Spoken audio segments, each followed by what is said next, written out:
Hi guys! Welcome to my channel. For today's video, ituturo ko sa inyo kung paano i-unlock ang premium ng CapCut na wala kang pagbabayaran or free edit sa CapCut.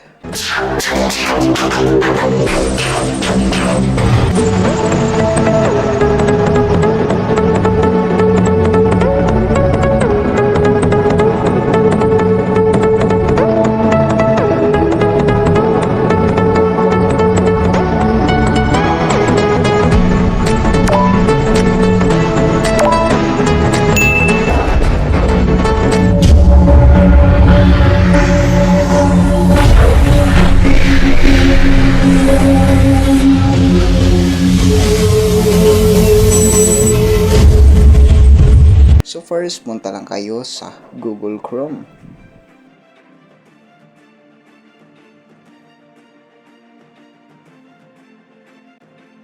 At pagkatapos, i-search nyo lang ang Happy Mode.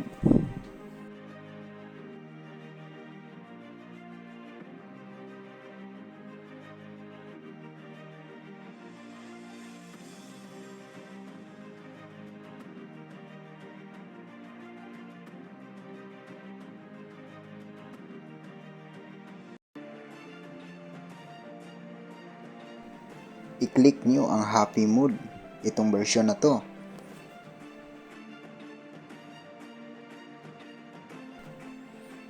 Tapos, huwag nyo kalimutang i-download. Click nyo lang download.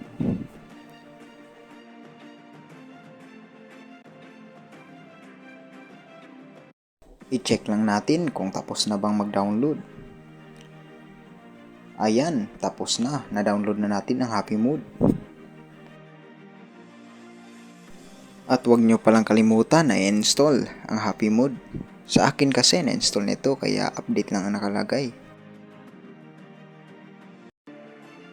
At pagkatapos nyo palang i-install, hanapin nyo lang sa baba ang apps na Happy Mode. Hanapin nyo lang sa inyong phone. So i-click natin at hanapin natin ang Happy Mode na app, yung na-install natin. At ito, nakita na natin. Open nyo lang.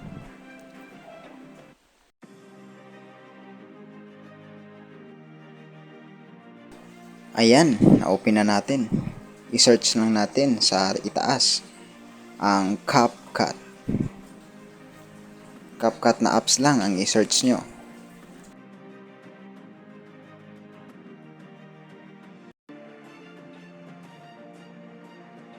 Ayan, kita natin, na-search natin. At ngayon, i-click nyo lang ang CapCut na apps. At pagkatapos, makikita nyo dyan sa ibaba ang mga apps na unlock ang premium o walang pro. Dito tayo sa version. Ayan, kung makita nyo, maraming version dito sa CapCut. At pwede kayong mamili na kahit anong version. Yung free o walang pro. Free at walang pro o pre-edit lang. Marami dito. Sa akin kasi ito yung akin, kaya free ako. Ang maganda kasi dito, free ka lang talaga na mag-edit na walang bayad. Sa akin kasi na-download na ito, kaya kung hindi nyo pa na-download, i-click nyo lang ang green sign na sa gilid na download. At pagkatapos nyo ma-download at ma-install, back lang kayo at hanapin ang CapCut na na-install nyo. At ito sa akin na-install na, kaya i-click ko na para ipakita sa inyo na legit talaga.